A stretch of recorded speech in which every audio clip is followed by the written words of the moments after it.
Hi guys, what's going on? Alright, welcome back to 17. another 359 podcast. Riley and Alex here. I'm back. I am back. So I've been a bit slacked. To be honest, I've been away on 2 holidays. Yeah, you smashed it to be fair, haven't you? Yeah. You've had a good fucking month to be fair. I have. Living your best life. Yeah, and then you're about to. Yeah, I'm just about to go get away. beefer. But what we're going to say, guys, first of all, I promise that me and Al are going to be filming weekly podcasts. We will get to that point.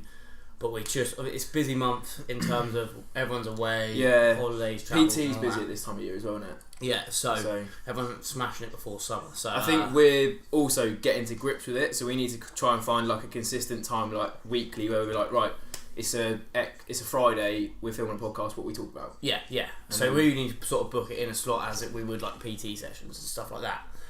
But we're coming at you today with a slightly, probably quicker podcast, and this might not appeal to as wider audience, but it's something that we talk about in the studio quite a lot. Yeah. And we thought we'd voice it on here and see if you guys have good opinions on it, and we'd like to get your thoughts on it. Okay, so that's all about competing in bodybuilding, men's physique, bikini, whatever it be. I recently, like I said, went on holiday and I went to Texas in America and watched the Summer Training Classic in Texas. And since coming back from that, I've decided that... Just explain to some of them what that is, so a lot of them won't know what that is. Yeah, so that's... run through. So the guy called Christian Guzman was the guy who set it up. He is a online influencer. Yeah. Business One of the first owner. guys in the fitness industry really to 100%. take advantage of social media and YouTube. Oh and yeah, now, so he's got he's probably smashing it at the moment, isn't he? 850k on YouTube. Yeah. He has several business, one being the gym, which we went and visited. And he set up this online. He set up an online competition and an in-show. I actually entered the online and went and watched the one in the show, and it was absolutely awesome. The experience was quality just from watching it. Yeah, let alone people being there, and I knew a few people that were actually competing. I was chatting to them after, and they just said it was the best experience. And I think, like, even in terms of like networking and stuff like that, it was just absolutely epic for me, and I wasn't even involved.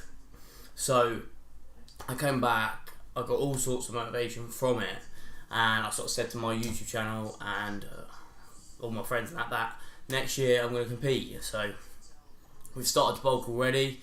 Got about nine. Statement to make that. That's it. Like, so it's a year away, and I'm going to hold myself to it. So there's no going back. I like to think that if I put something out there, I will do it. Yeah. So I've said that to myself. And doing this stuff helps as well, doesn't it? Oh yeah, 100%. Like, I can't back out now. So yeah, it's on camera. Yeah, but so that's given me the motivation. So I come back to Al. I was like, well, I'm definitely gonna compete next year. Like, I love you. Come support me. Like, we're gonna help each other out in the studio. Blah blah blah. And Al's opinion was just like, nah, that's not me. Yeah, so obviously, you know, you've been and seen that, and you've seen the kind of the rewards that people had that they did compete, and I've done it before. I followed a friend of mine, Ben Lyon, when he competed in the student mass physique, which is a completely separate thing back here in the UK, and I followed him through that and went and supported him when he competed. And as much as, don't get me wrong, I respect that you can work towards it and get towards changing your physique more so than most people ever will in their life. It's just not really for me. And I think the deciding factor for that for me is the investment in time, energy, money.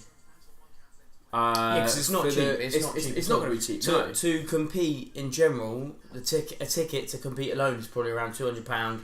Plus, then you go board shorts. Plus, you go tan. Plus, if it's away, you stay away. But then it does add up in cost. Yeah, but mate, you've got to think as well. The whole year, the next 12 months, your diet has to be on point for the next 12 months. So all of the money that you're going to invest in chicken breasts, supplements, whatever it be, yeah. All right, all of that. It's all going to add up over the year.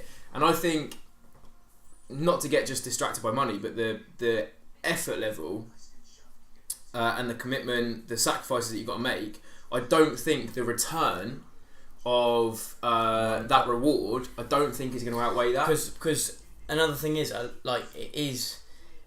this is going to be a funny sort of contrast, but it's like a wedding day.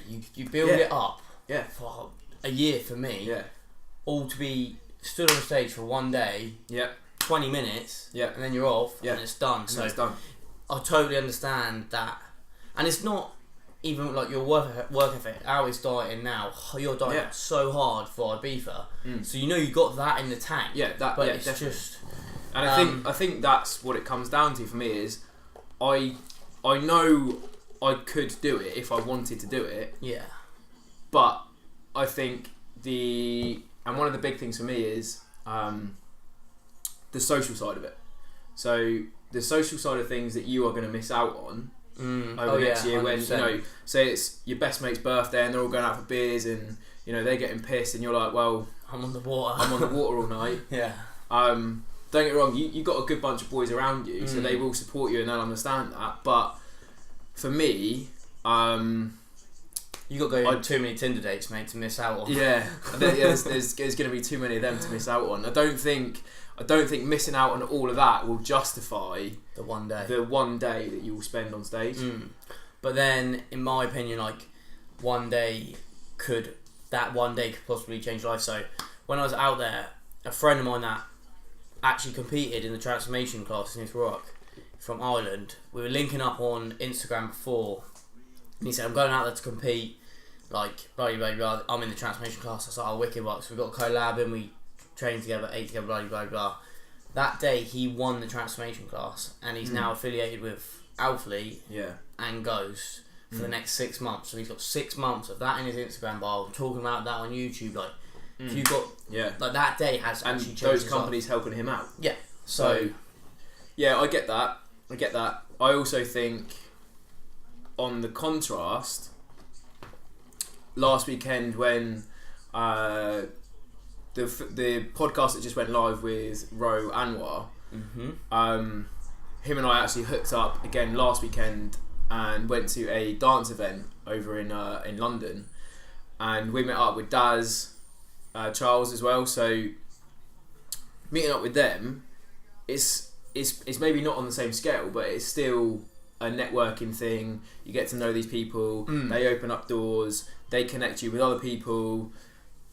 So don't think if you're thinking about competing purely because of a networking audience or to get your name out there better. There's a lots of ways to do it. As I was just showing, you went to a flipping dance festival and met up with two cool fitness lads. So there's lots of ways to network with people. Don't feel like you have to step on stage. But that's what we wanted to talk about. We sort of had a discussion very similar to this in the studio, and we thought we'd podcast about it and just get your opinion. I think this might actually extend a little bit past just competing, because I think a lot of people see fitness as you're either fitness or you're not fitness. I know. And they kind of almost have the same relationship as the conversation we're having now, where you don't have to be 100%. You can be fitness and it can, enhance things that go on in your life, but it doesn't have to be the be all and end all that defines you. So 100%. You don't have to work towards just one thing. Like a lot of people say, like fitness is very branding, isn't it? You have your CrossFit, you have your competitors, and you have just your lifters and your bro lifters and blah blah blah. But doesn't have to be so regimented and segmental. It's it can all, everything. I did a video recently on my channel about life in balance. I think that's a massive point. I think as long as you can maintain a good balance with everything else that's going on, and for you that might be, like I say, when you're going out with boys, it's not saying, boys, look, I can't make it, I'm shredding, I can't come out. It's your best mate's birthday. It's being right, boys, look, I'm going to come out, but just so you know, I'm not going to drink, I'm going to do this instead. As long as you can get a good balance with that, you've got a good supportive network around you. Let's finish on that topic, because I think we haven't spoke about this, but I think it's a massive thing, is like the people that you surround yourself with. So like my circle of girlfriend, people I work with, and friends are very, very supportive. And I honestly don't think that I would do a competition without that. No. So I think that we should do a whole video on that. That's a massive topic. So would you like to see a video on that, if you would? We could talk about that for ages. 100%.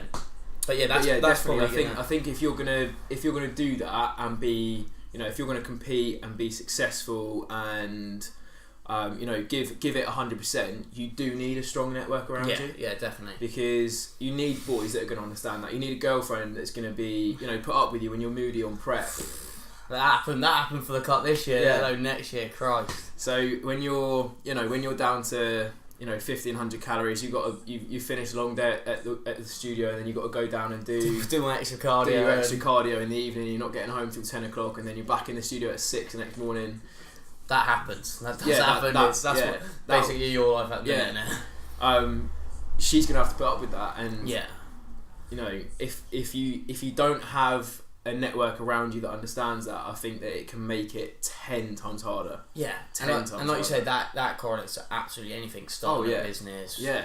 Even just trying to change your diet habits or get into the gym or be supportive of anything that you're trying to create. So yeah. That in itself is a whole nother topic. Yeah, definitely. I think we should definitely do a video on that. 100%. But like we said, we wanted to make this video slightly shorter, talk about that, voice our opinions, and get your opinions. So anyone that's already competed, anyone that is thinking about competing, like I want someone to compete with. I don't really want to do this on my own. Like if someone is there out there that wants to do it, 100% get involved with that. So I'm trying to rope Padsy into it, but yeah, he won't do it. He won't do it. Nah. Yeah, definitely. And yeah, I think we'll talk about some more stuff in the next few podcasts. Yeah. We've got a couple more lined up, haven't we? A couple of good ones. Like I said, I'm away in a couple of weeks for a week, so we're gonna come back and get some filmed when I'm back. There's a few lined up, some big ones. So and then after that, it's weekly uploads, same date, same time. Yeah. And be ready. So share this with anyone that you think would be useful for. Our links are always down below. Yeah. So go and check them out. Make sure you go check out our links. Like I say, Riley's going to do this for next year. So if you're interested, go and check out his channel and follow that journey. Yeah. And that's that. Follow me for a trip to Ibiza. Alright, catch you in a bit. See you in a bit.